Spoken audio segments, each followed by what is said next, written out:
मैं आपको बाखबर कर रहा हूं, वो तूफान आने से पहले हमको तैयारी कर लेना चाहिए।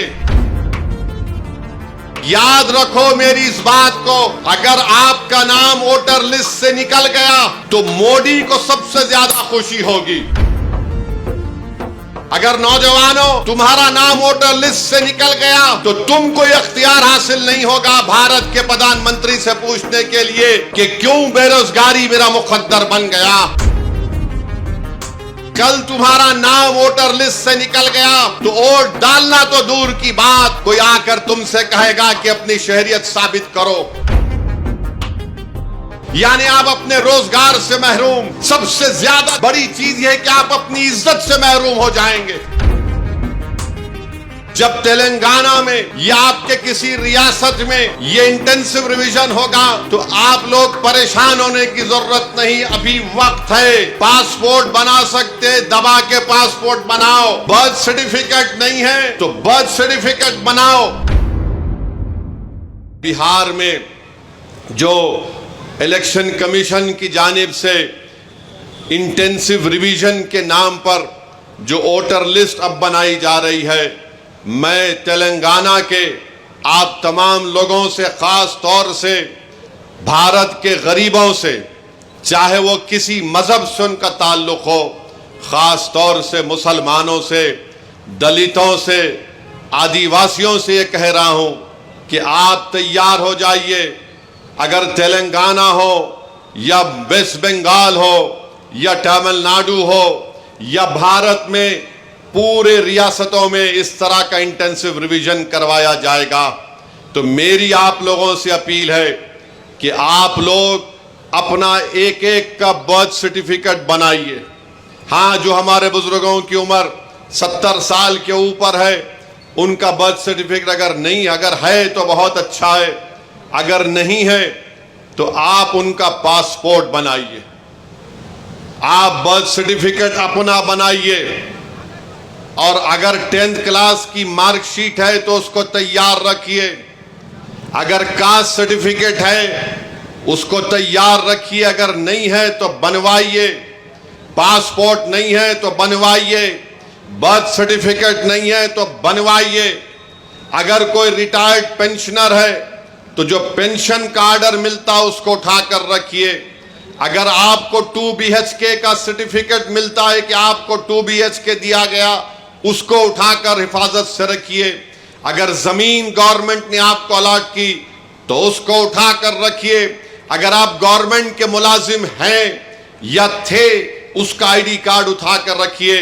क्योंकि याद रखिए मेरी इस बात को कि अब जब इंटेंसिव रिवीजन हो रहा है तो इलेक्शन कमीशन ने जो हिदायतें BLOs को दी हैं बिहार में, उसमें यह कहा गया कि अगर इलियास साहब के घर पर कोई 3 मरतबा BLO चला जाएगा और 3 मरतबा किसी जायज वजह से इलियास साहब अपने घर पर मुकीम नहीं होंगे तो BLO उसकी इत्तला ERO को और AERO को देगा।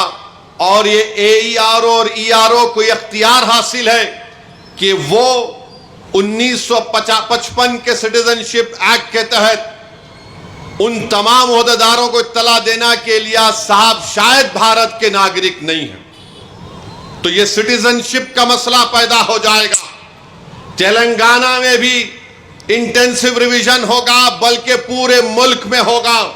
मैं आज यहां बोधन की सरजमीन से खड़े होकर उन तमाम भारत के गरीबों को कह रहा हूं, उन दलितों को, आदिवासियों को और मुसलमानों को कह रहा हूं कि आपको नंबर 1 अपना बर्थ सर्टिफिकेट बनाना है। 10th क्लास अगर किसी ने किया तो मार्कशीट तैयार रखना है। कास्ट सर्टिफिकेट है तो तैयार रखिए, और अगर आप उस कास्ट में आते हैं उसका सर्टिफिकेट निकलवाइए। आपके पास अगर गवर्नमेंट की स्कीम का दिया हुआ 2 BHK का सर्टिफिकेट है तो उसको उठाकर रखिए। ये इसलिए कह रहा हूं कि 10 डॉक्यूमेंट की बात जो इलेक्शन कमीशन ने बिहार में की वो यही 10 डॉक्यूमेंट हैं। हमने सुप्रीम कोर्ट को अख्तरुल ईमान मंजलिस की तरफ से गए तो सुप्रीम कोर्ट ने अपने इंटरिम ऑर्डर में कहा कि प्राइमा फेसी हम इलेक्शन कमीशन से कहती है कि आधार कार्ड को भी, जो इलेक्शन कमीशन का वोट डालने का एपिक कार्ड होता है, राशन कार्ड को भी वो कंसीडर करे। तो ये जरूरी है, याद रखिए, जब तेलंगाना में या आपके किसी रियासत में ये इंटेंसिव रिवीजन होगा तो आप लोग परेशान होने की जरूरत नहीं, अभी वक्त है। पासपोर्ट बना सकते, दबा के पासपोर्ट बनाओ। बर्थ सर्टिफिकेट नहीं है तो बर्थ सर्टिफिकेट बनाओ। कास्ट सर्टिफिकेट है या नहीं है, आप आते हैं उस कास्ट में तो उस कास्ट सर्टिफिकेट को बना के रखो। याद रखो मेरी इस बात को, अगर आपका नाम वोटर लिस्ट से निकल गया तो मोदी को सबसे ज्यादा खुशी होगी। क्यों खुशी होगी? क्यों खुशी होगी बताता हूं मैं आपको।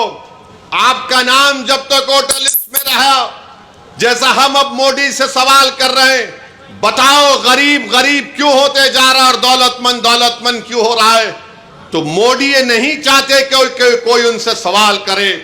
अगर नौजवानों तुम्हारा नाम वोटर लिस्ट से निकल गया तो तुमको इख्तियार हासिल नहीं होगा भारत के प्रधानमंत्री से पूछने के लिए कि क्यों बेरोजगारी मेरा मुकद्दर बन गया। और जिस तरीके से बार बार ये कहा जा रहा है कि फुला इलाके में बांग्लादेशी है, फुला इलाके में रोहिंग्या म्यांमार के लोग हैं, फुला इलाकों में नेपाली लोग आके बस गए, ये सब तैयारियां की जा रही हैं। मैं आपको जिम्मेदारी से बाखबर कर रहा हूं। ये जज्बात में लाने के लिए, ये डराने के लिए नहीं कह रहा हूं।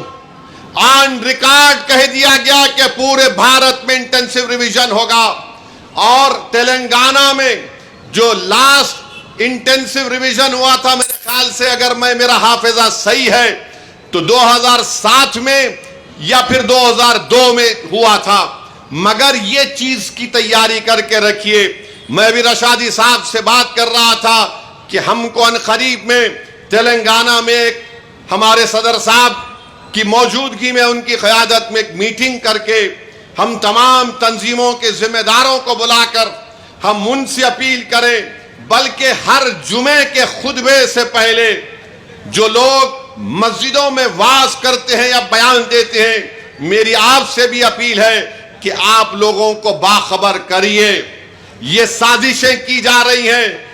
कल तुम्हारा नाम वोटर लिस्ट से निकल गया तो वोट डालना तो दूर की बात, कोई आकर तुमसे कहेगा कि अपनी शहरियत साबित करो। फॉरेनर्स ट्रिब्यूनल को भिजा दिया जाएगा, उसका भी एक प्रोसीजर है।